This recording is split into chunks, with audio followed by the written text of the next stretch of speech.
جی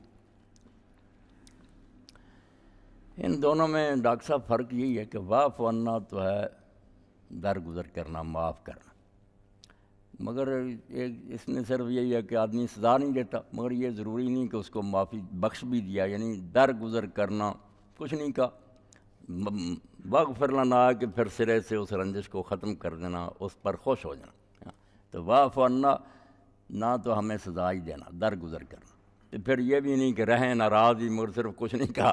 کئی مرتبہ ہوتا کہ ابا جی ہوتے نا دفع ہو جا، کہتے نہیں کچھ بھی اس کو مگر معاف نہیں کرتے. واغفر لنا کہ نہیں، پھر دل سے بھی وہ نا ساری بات ختم کر دینا، خوش ہو جانا، بخش دینا، معاف کر، سزا نہ دینا اور دوسری طرف پھر راضی ہو جانا.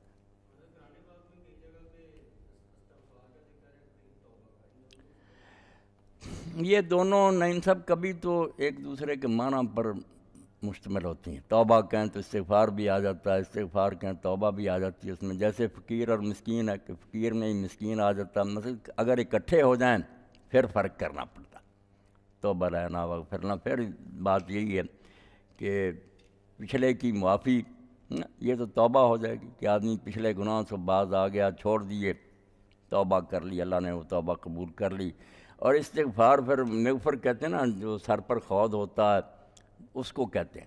تو آئندہ کے لیے پھر جو حفاظت مانگتا نا آدمی کہ پچھلے کی اللہ معافی دے دے، میں نے توبہ کے لیے میری طرف رحمت سے متوجہ ہو جا، اور آئندہ کے لیے مجھے جو ہے نا یہ ڈھال نصیب ہو جائے، پروٹیکشن مل جائے، مجھے سر پر خود مل جائے کہ میں پھر دشمن کے وار سے بچ سکوں. یہ آئندہ کے لیے، وہ ماضی سے متعلق ہو جاتا ہے، پھر یہ آئندہ کے لیے ہو جاتا ہے کہ آئندہ بھی مجھے بچا کر رکھنا، اپنی حفاظت میں رکھ